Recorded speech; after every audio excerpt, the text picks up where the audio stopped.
My ayo, prime. Itu shayo. And itu shayo, shayo.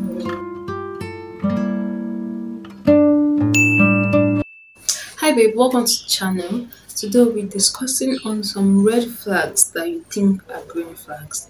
And these signs are attributable to a particular type of a narcissist, and that is the love bomber. Now it might be hard to detect that these are red flags because they are basic things that we want in our relationship nowadays. So you might not be able to identify it as red flag.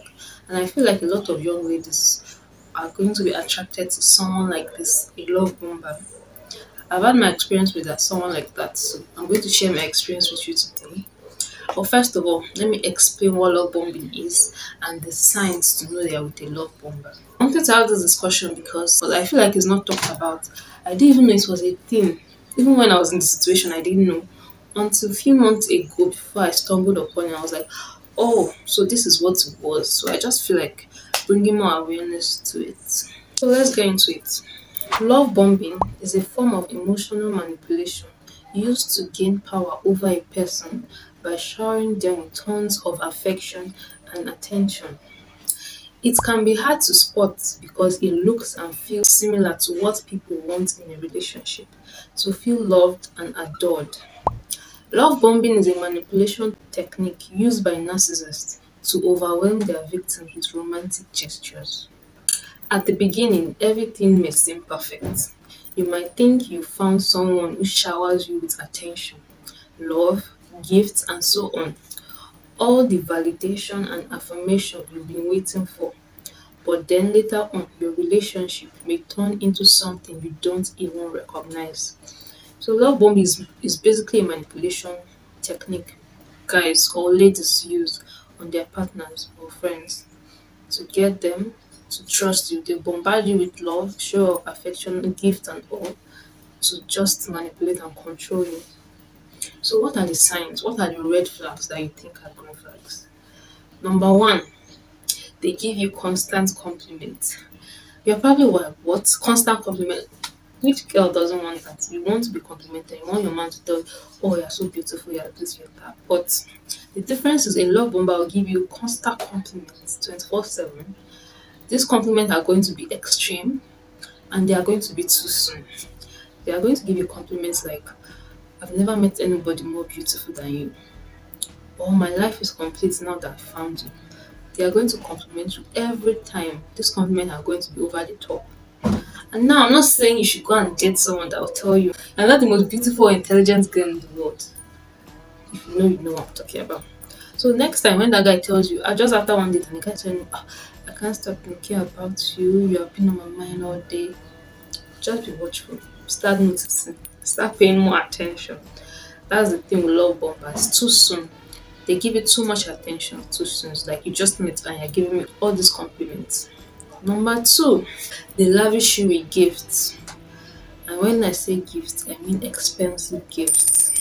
It's so easy to fall for these reds. Like, who doesn't want someone who pampers them? Who doesn't want to be a baby girl? Who doesn't want to be pampered by your partner? But that is a sign of a love bomber. Expensive gift, not just any gift, expensive gift. And too soon, you just meet someone a week ago, they are buying you expensive gifts. You need to watch out. They do this to gain control over you. You trust this person, you're kind of indebted to the person. It's just human nature. Like when someone does something for you, you feel like okay, you have to do something to repay the person. Just meet a guy for 1 week, he's taking you shopping. My sister, run. Why are you running? Why are you running? The next point is they want commitment and they want it now. A love bomber will pressure you into getting into a relationship first.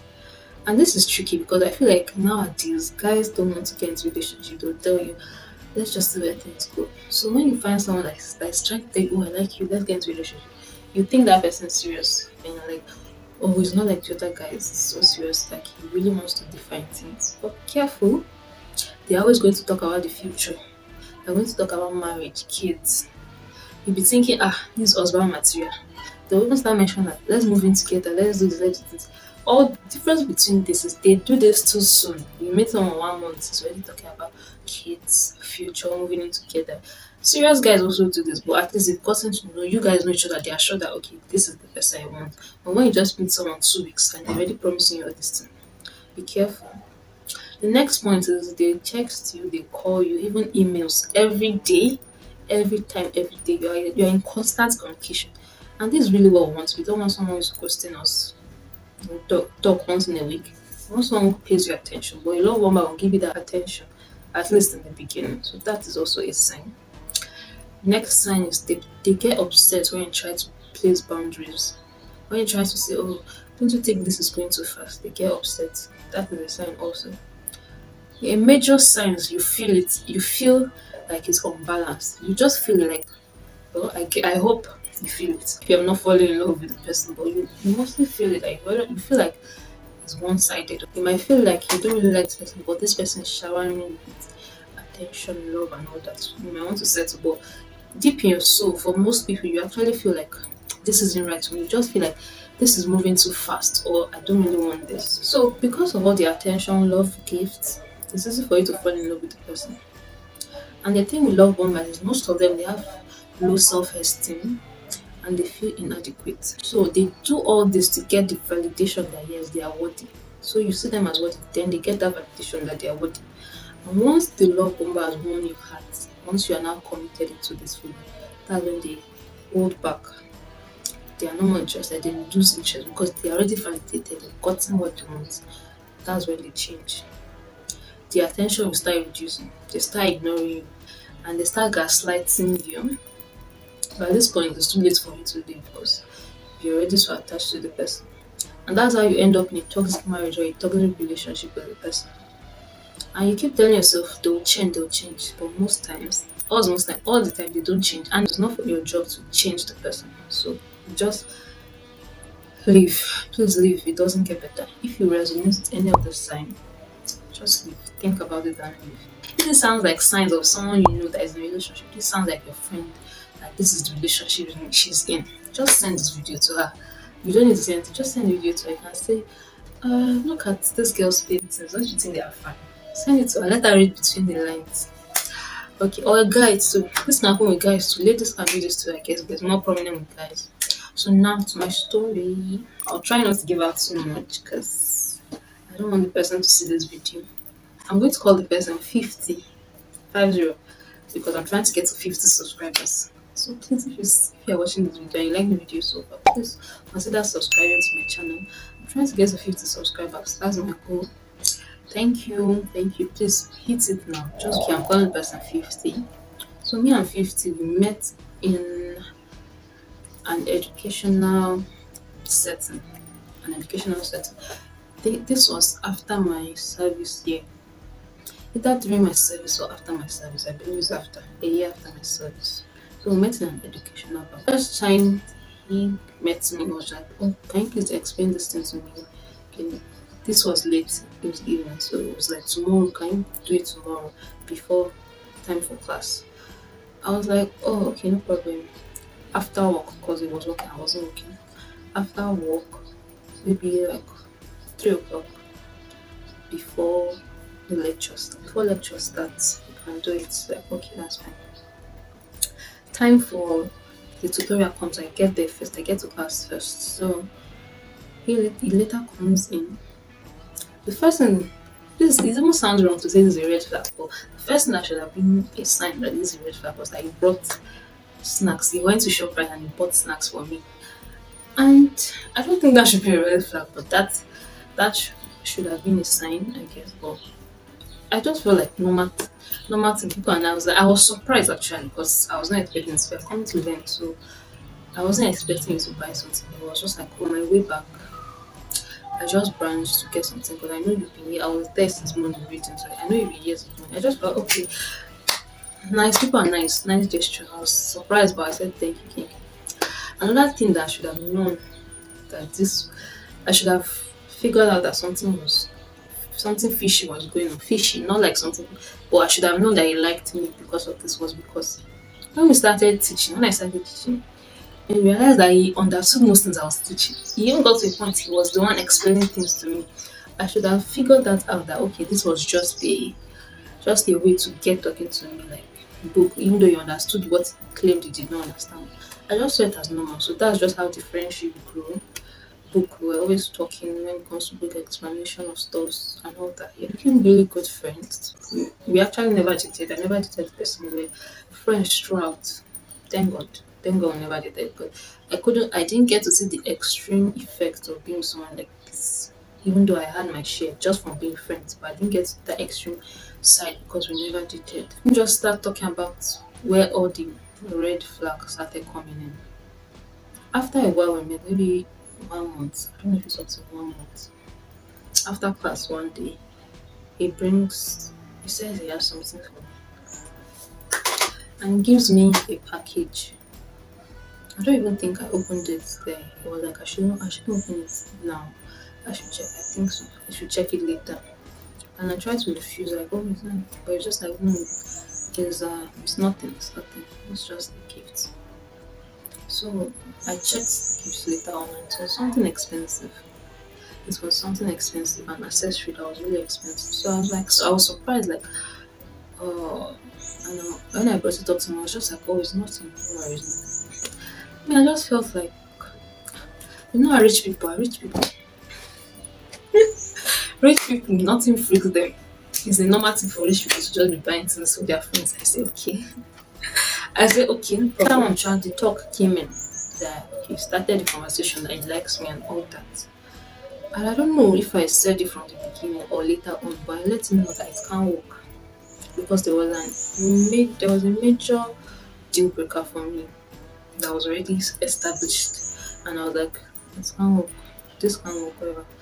And he tried to like convince me that okay, we'll change for me. And this thing is a major thing. Yes, you can change, but I'm not ready for it. I can't take that risk because it's a very important, it's a major deal breaker for me. So I'm not going to get in a relationship with someone when I know there's something that will be a huge deal later on. So it was always a no for me. And I didn't know anything about the manipulation, whatever. I didn't know, it's not about that. So I didn't know about all that. But he kept on having hope, like we continued being friends, like, but he always brought it up like he would like to date me. Now this person is not the kind of person you see and you think the person is manipulative, or is not the kind of person that you think has bad intentions. This person has a good job. This person has his own place, car, all the material things you can think of. This person has it. Then this person is kind of a serious person. All these people that I think are very serious. That's why I never even thought he liked me, because even from class, I already knew that this person is a serious person, always paying attention, answering questions and all that. This person has masters already, not even one. He already has his master.